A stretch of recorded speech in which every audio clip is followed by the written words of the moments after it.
વર્ણિવેશરમણીય દર્શનમ મંદહાસરુચિરાનનાંબુજમ પૂજિતમ સુરુ નરોત્તમૈર્મુદા ધર્મનંદનમહં વિચિંતયે.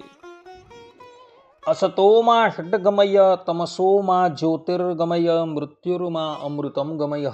ઓમ શાંતિ શાંતિ શાંતિ. અસ્મદ્ગુરુ સમારંભામ નાથયામૂનમધ્યમામ લક્ષ્મી વલ્લભપર્યંતામ વંદે ગુરુ પરંપરા.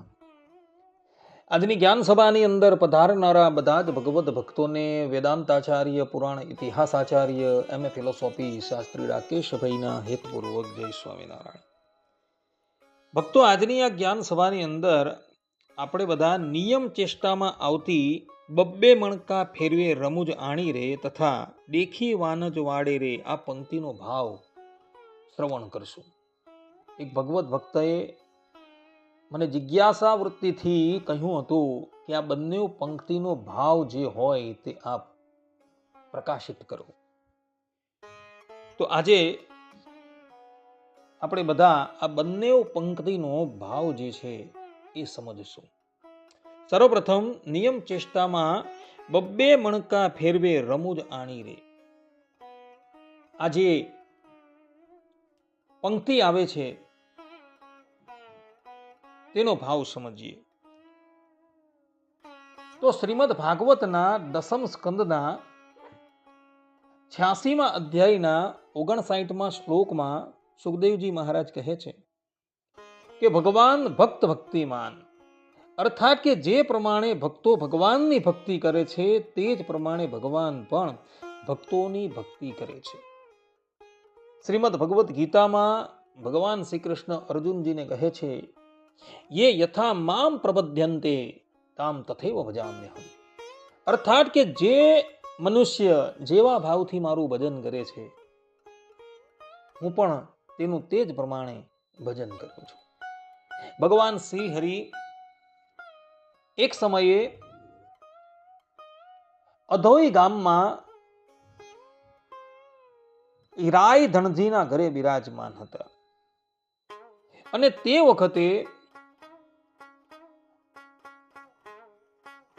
એ ગામના લાધાજી દરબારે ભગવાન શ્રી હરિને પૂછ્યું કે હે મહારાજ, અમે સહુ તો તમારા નામની માળા ફેરવીએ છીએ, પણ તમે કોના નામની માળા ફેરવો છો?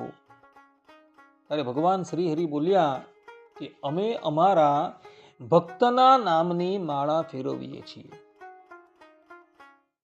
આ પ્રમાણે જ્યારે ભગવાન શ્રી હરિએ ઉત્તર આપ્યો ત્યારે પુનઃ દરબાર બોલ્યા કે હે મહારાજ, તમે ક્યારેક ક્યારેક તો બબ્બે ત્રણ મણકાઓ એક ભેળા ફેરવો છો.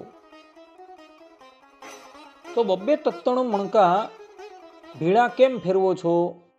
ત્યારે મહારાજ બોલ્યા કે અમે બબ્બે ત્રણ મણકા એક સાથે એટલે માટે ફેરવીએ છીએ કે અમે તે સમયે એવું વિચારતા હોઈએ છીએ કે આ ગામમાં આટલા હરિભક્ત છે ને આ ગામમાં આટલા છે, એમ વિચારીને બબ્બે ત્રણ મણકા એક સાથે અમે ફેરવતા હોઈએ છીએ. આ પ્રમાણે કહી ભગવાન શ્રી હરિએ એ ભક્તની શંકાનું સમાધાન કરેલું હતું. આ આખો પ્રસંગ હરિચરિત્ર ચિંતામણી ભાગ 3 વાર્તા 440ની અંદર જોવા મળે છે. એટલે બબ્બે ત્રણ મણકા એક સાથે ભગવાન શ્રી હરિ ફેરવે છે એનું કારણ એ કે ભગવાન શ્રી હરિ બેઠા બેઠા વિચારતા હોય છે કે આ ગામની અંદર અમારા આટલા હરિભક્ત છે, આ ગામની અંદર અમારા આટલા હરિભક્ત છે.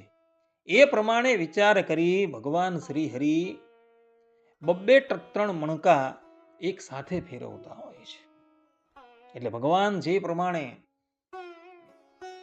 બબ્બે ત્રણ મણકા એક સાથે ફેરવતા હોય છે એનું કારણ આ છે.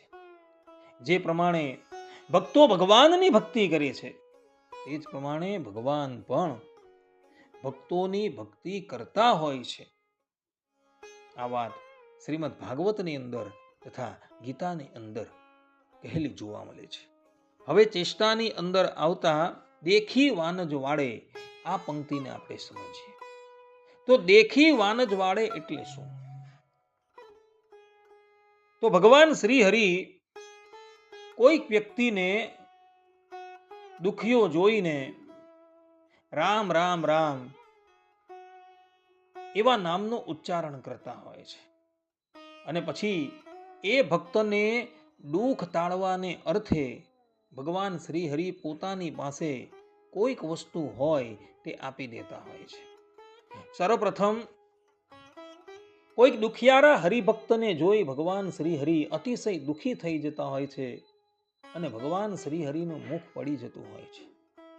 પરંતુ જ્યારે એ ભક્તને ભગવાન શ્રી હરિ કોઈક વસ્તુ આપે અને તે વખતે ભગવાનનું મુખ પુનઃ પ્રસન્ન થઈ જતું હોય છે અને એટલે માટે પ્રેમાનંદ સ્વામીએ ચેષ્ટાની અંદર દેખી વાનજ વાડે રે આ પ્રમાણેના શબ્દ લખેલા છે. ચેષ્ટાના 6 પદની અંદર આ શબ્દો જોવા મળે છે અને બબ્બે મણકા ફેરવે રમૂજ આણી રે એ બીજા પદની અંદર જોવા મળે છે. આ પ્રમાણે બબ્બે મણકા ફેરવે રમૂજ આણી રે તથા દેખી વાનજ વાડે રે આ પંક્તિનો ભાવાર્થ આ પ્રમાણે નક્કી થાય છે.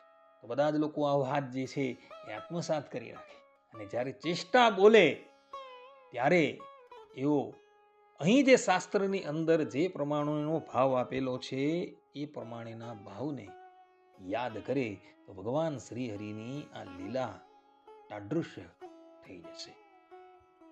આટલું કહીને હું મારા પ્રવચનને અહીં વિરામ આપું છું. સર્વે સંતુ નિરામયઃ, સર્વે સુખીનો ભવંતુ, સર્વે ભદ્રાણી પશ્યંતુ, મા કશ્ચિત દુઃખ ભાગ ભવેત.